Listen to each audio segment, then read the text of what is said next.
Sobre a questão da Pires de Lima, comecemos por isso. A Pires de Lima não é para substituir o STOP, não temos grandes dúvidas sobre isso. O que nós pretendemos é dar uma resposta a uma procura que existe relativamente à música e estamos a avançar com ela. Temos vindo a ter reuniões sobre essa matéria. A direção da Associação dos Amigos do Coliseu já visitou o local, já mostrou interesse em desenvolver, com o apoio da Câmara, esse equipamento. Portanto, será um apoio da Câmara à associação. A Câmara fará as obras necessárias. Neste momento estão a ser feito um levantamento das patologias que precisam ser corrigidas, não vão ser todas resolvidas ao mesmo tempo. E ali funcionará, se quiser, um condomínio em que conviverão pelo menos 3 tipos de atividades. Aquilo que já tínhamos previsto, que é uma extensão da biblioteca, porque precisamos de pôr lá os periódicos, porque os periódicos durante as obras precisam de ser consultados, nomeadamente por quem faz pesquisa académica, etc. Portanto, vamos ter o ginásio a funcionar assim e vamos ter lá pessoas da Biblioteca Municipal a disponibilizar esse tipo de serviço.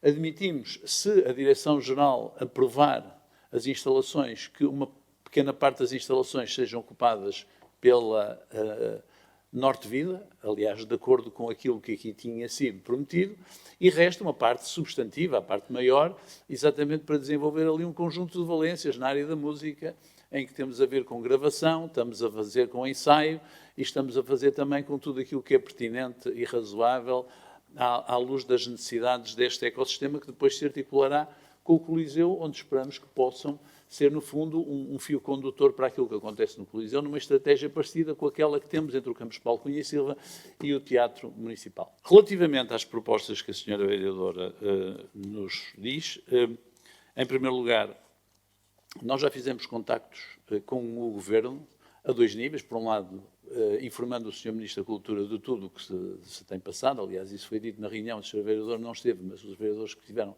sabem que eu falei previamente com o Sr. Ministro da Cultura, mas também numa reunião, numa conversa, não foi uma reunião, numa conversa que tive com o Sr. Ministro da Economia e com o Sr. Secretário de Estado do Comércio e Turismo esta semana. Estiveram aqui no Porto e eu chamei-lhes a atenção que esta é, ao mesmo tempo, uma oportunidade para resolver o problema dos centros comerciais de primeira geração.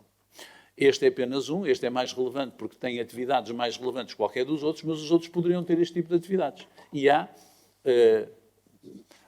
os dedos das 2 mãos não chegam para contar o número de centros comerciais desta natureza que foram desenvolvidos em primeira geração, e eu sugeri ao Sr. Ministro da Economia, que ficou agradado com a ideia, que se encontrasse uma forma de classificação, inventariação e de investimento nestes centros comerciais. Parecia-me razoável que fosse avaliado exatamente a pertinência cultural ou de outra ordem, aliás, na defesa também do comércio tradicional, porque nós não nos podemos esquecer que aqui também existe comércio tradicional, e que se permitisse aos municípios, a partir desse momento em que o Governo classifica isso, que os municípios pudessem fazer um investimento que depois poderia ser ressarcido em rendas. Parecia-me que era uma forma de nós resolvermos esta matéria. Ou seja, por exemplo, neste caso, em que são precisas ali, provavelmente, 300 ou 400 mil euros de obras para aquilo estar a funcionar, neste momento nós não temos nenhum enquadramento para o município poder gastar lá onde estão. Isso podia ser substituído, se não permitem, e se o Estado não pode entrar e não permite que os municípios entrem, pelo menos que os municípios entrem a título de um empréstimo, que depois seria pago ao município através de uma percentagem das rendas. E desta maneira conseguiríamos provavelmente resolver o problema deste e de outros municípios. Sobre a questão do prazo, o prazo que nós demos é o prazo que nós temos que dar. Não temos grande solução. Logicamente que aquilo que fizemos foi ter reuniões com os proprietários. Os proprietários neste momento estão a medir, aliás, li nas notícias que querem apresentar uma providência cautelar relativamente a essa matéria, que estão no seu inteiro direito de o fazerem. Ao mesmo tempo, aquilo que os proprietários já estão a fazer é fazer o levantamento exaustivo, tanto quando nós sabemos que terão contratado uma empresa que se prepara para lhes dar um orçamento para tomar aquelas medidas de mitigação que permitem atingir o grau 1, que é imposto pela ANPC, colocando eles à ANPC as questões que são pertinentes, porque são eles que o podem fazer. Portanto, nós temos a convicção de que há uma possibilidade de isto vir a ser feito pelos proprietários. Eu diria que, quanto à sua recomendação, nós votaremos contra a primeira, por esta questão que lhe aponto, ou seja, nós indicamos o número de dias que nos protege a todos nós, a todo o Executivo Municipal, que são os 10 dias, que é o normal, que é o período de notificação de interessados. Quanto ao ponto número 2, nós naturalmente votaremos favoravelmente, porque concordamos que é preciso haver aqui também alguma intervenção, e como está de uma forma muito genérica, parece-me bem, ou seja, que o Estado e que o Governo também possam nos ajudar. Nós não precisamos sequer que ajude em termos materiais, não é isso que estamos a pedir, mas é mais em termos legislativos.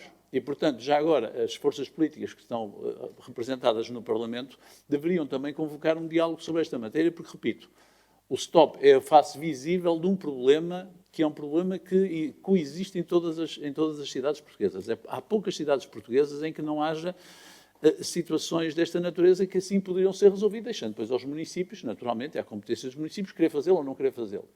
Agora tem que poder fazê-lo. Quando o Sr. Presidente acabou de referir que há outras angústias para além daqueles que gostariam de lá continuar, também há a angústia daqueles que se aperceberam das condições. E eu queria acrescentar a minha angústia, a minha pessoal angústia enquanto vereadora. A responsabilidade criminal, moral e civil que eu sentirei se pactuar com uma situação que, e torno a chamar a atenção ao primeiro ponto, uma situação que preocupa muito a nós e ao PS e gostaríamos muito de uma boa solução que agradasse a todos, mas essa solução, essa preocupação, não pode ser posta de lado face à situação de segurança. O PS, no ponto 1, não pode votar a favor. Temos uma profunda preocupação com o stop. Tudo aquilo que é dito acerca do ecossistema do stop, da forma como se alojaram, da cultura que desenvolveram, da importância dessa cultura, não só para o Porto como para o país, nós subscrevemos completamente e de forma absoluta. Mas as outras coisas também cá estão. Depois dizer que, relativamente ao ponto 2, o Sr. Presidente já aqui referiu várias vezes, na última ata, ao longo deste tempo, que a Câmara não tem capacidade nem pode fazer ninho em casa alheia. Não pode.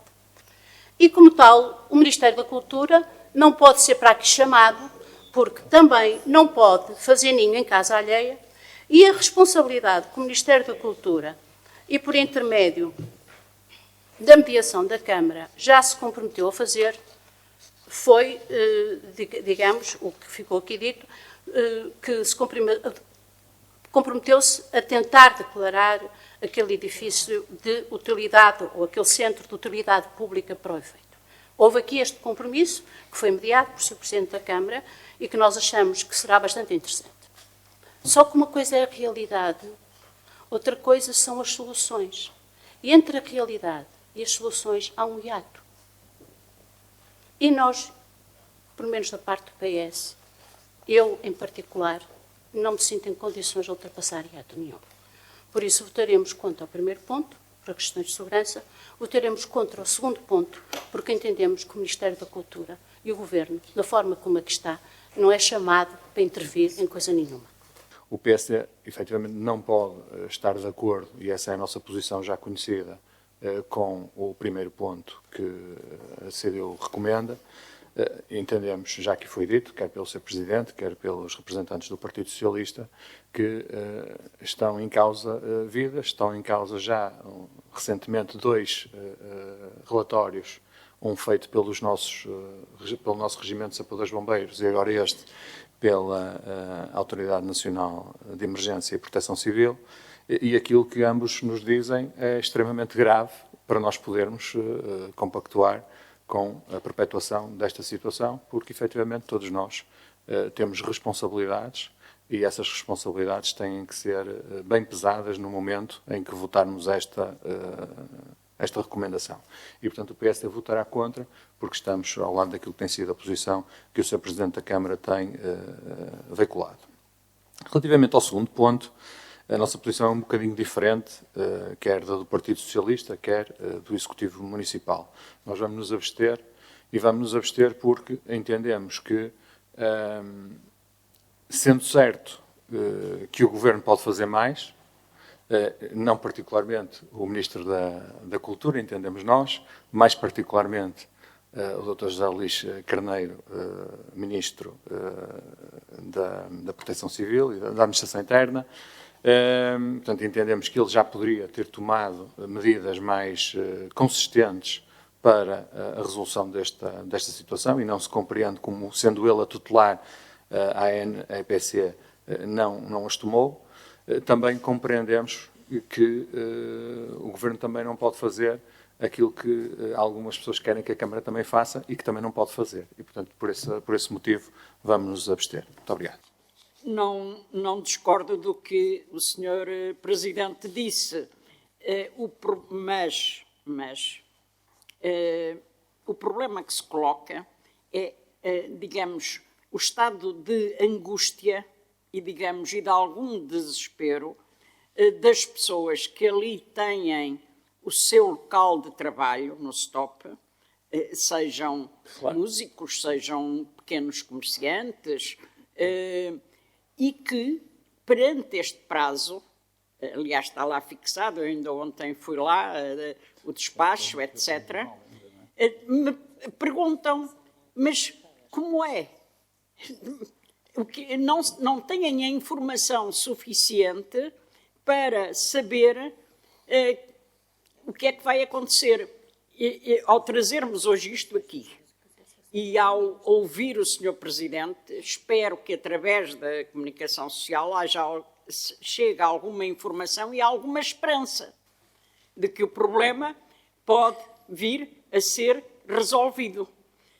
Pronto, essa é a questão central. É esperar que aquilo que o Sr. Presidente nos acaba de dizer se concretize, ou seja, que até este final de prazo ou de outros prazos que eventualmente a providência cautelar, o juiz, não sei quem, pronto, os prazos que vierem aqui a ser colocados sejam os suficientes para impedir o encerramento, ou seja, para não haver novamente uma fase aqui de grande angústia, porque as pessoas não têm alternativa. É a sua vida.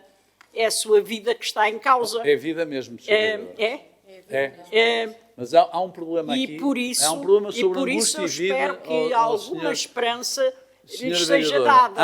Há aqui um problema. Quando falo em vida, eu acho bem que falo em vida e em angústia. Porque aquilo que me é transmitido por algumas das pessoas com quem tenho falado, que lá desenvolvem as suas atividades, é que não faziam ideia do risco em que estavam. Nós não podemos nós não podemos peneirar isto para debaixo do tapete. Mas nós não fazemos. Pronto, certo. Mas quando falo em vida e em angústia, há pessoas que dizem assim, como é que é possível que eu durante anos estive lá a trabalhar e levei para lá às vezes os meus filhos à noite em carrinhos de bebés, como me foi dito por uma das músicas que lá estava, e eu não fazia ideia do risco que havia. E, portanto, nós não podemos fechar os olhos. Não podemos. Nós não podemos lavar as mãos. Não podemos dizer que a culpa é deste e daquele. Portanto, estamos a fazer aquilo que podemos fazer. A questão dos 10 dias e perguntar, inclusivamente, se isso existe exatamente como limite em termos legais e se não podem ser mais. E digo isto porque uma das preocupações é sair dali, sair em segurança para todas as pessoas que lá estão, e isso implica para as diferentes atividades que lá estão, mas particularmente para os músicos, uma dificuldade enorme, como aliás todos sabemos. Há atividades que estão em curso, há discos que estão a ser gravados, há um conjunto de atividades difíceis de interromper do dia para a noite, compreendendo todos nós a necessidade de assegurar a segurança daquele espaço, ou pelo menos inverter a insegurança que ele tinha. A primeira questão é e portanto aí, de alguma maneira, acompanhamos aquilo que foi o meu entendimento da proposta da CDU, que é, se não é ficar ad eterno aberto, é alargar o espaço há mais dias, esta notificação dos 10 dias, porque não se trata é muito difícil. Os 10 dias úteis é o prazo legal do CPA, ao qual nós estamos obrigados. A partir desse momento, se nós não o fizermos, se nós tínhamos que enquadrar num período. O CPA prevê 10 dias úteis, como sabe. E, portanto, foi por isso que nós notificamos 10 dias úteis. É evidente que os interessados podem recorrer, podem utilizar os meios que estão ao seu dispor. Nós, Executivo Municipal, só ficamos defendidos se colocarmos o prazo que está na lei, no CPA. Foi essa a razão. Portanto, os 10 dias não foi porque o Presidente ou o vereador se lembraram de 10 dias, para que fique claro. É, de facto, um prazo curto, mas é o prazo do CPA. E, portanto, ainda que houvesse a capacidade de transferir algumas das atividades para o Pires de Lima, isso só aconteceria em janeiro, na melhor das hipóteses, depois das obras terminadas no Pires de Lima. Portanto, temos aqui um espaço, pelo menos, de 4 meses para algumas das pessoas, porque o Pires de Lima, como o Sr. Presidente disse bem, não vai resolver o problema do stop, e nem ninguém quer que resolva o problema do stop, porque, a partir do que nós queremos, é que o stop continue a funcionar. Aquilo que me surpreendeu aqui hoje foi que a ideia que eu tinha tido aqui noutra reunião é de que era possível a Câmara Municipal intervir e fazer obras. A partir do momento em que o projeto que estava metido para a alteração não fosse validado. E, portanto, também pergunto o que é que mudou e porque é que a Câmara Municipal não pode intervir e fazer as obras necessárias e recomendadas pela autoridade. Mas que nós poderíamos fazer ali obras era se houvesse condições, eram 3 condições. Se pudéssemos ter comprado, que nunca nos quiseram vender, disseram sempre que era impossível. Se nos tivessem querido alugar, que nos disseram sempre que não era possível.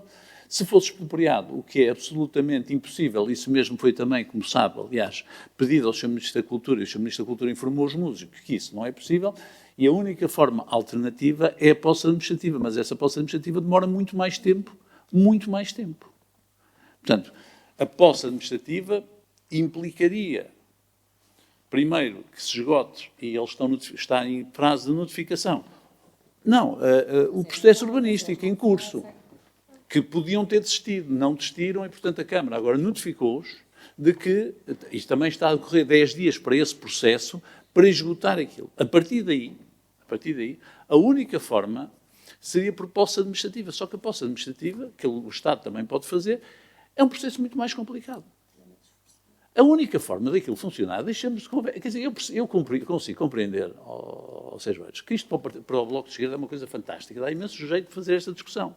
Mas, objetivamente, aquilo que nós sempre dissemos, é assim, e por isso falamos com o Sr. Ministro da Economia, a única forma que nós podemos para intervir neste tipo de edifícios, atendendo àquilo que é a legislação relativamente à propriedade privada, nós não podemos fazer lá obras. Não podemos lá pregar um prego, a não ser nas exceções que lhe digo. Aliás, falaram porque é que a Câmara pôde fazer no Batalha. A Câmara pôde fazer no Batalha porque alugou o edifício aos proprietários. Naturalmente, a Câmara pode... Se aquele edifício fosse colocado à venda, a Câmara poderia exercer direito de preferência se ele estivesse em área de direito de preferência. Foi isso que nós fizemos com o Sá da Bandeira. O que nós não podemos fazer no atual enquadramento, é fazer lá investimento público para benefício direto de privados. Por isso é que eu propus ao Sr. Ministro ao Ministro da Economia, um modelo, porque esta é a competência do Ministério da Economia, era um modelo diferente. É porque aquilo que é óbvio é que os proprietários, é que o Sérgio não se esqueça de outra coisa, é que, sendo feita lá a obra, o Sérgio não tem garantia nenhuma de que depois aquelas frações vão ser alugadas pertinentemente aos músicos, porque muitos deles têm contratos informais e correríamos o risco de nós estarmos a pôr dinheiro para comprar extintores para depois ir para lá uma pisate. Isso, objetivamente, não é possível nem compaginável. Portanto, há aqui um conjunto de riscos. É evidente que não convém muitas vezes esclarecer a população, e é mais fácil dizer que o Presidente da Câmara é um ogre, é muito mais fácil, com certeza. Agora, o ogre seria se houvesse ali um problema. E se ali houver um problema, e nós sabendo que vai haver ali um problema mais cedo ou mais tarde, porque é aquilo que está no relatório.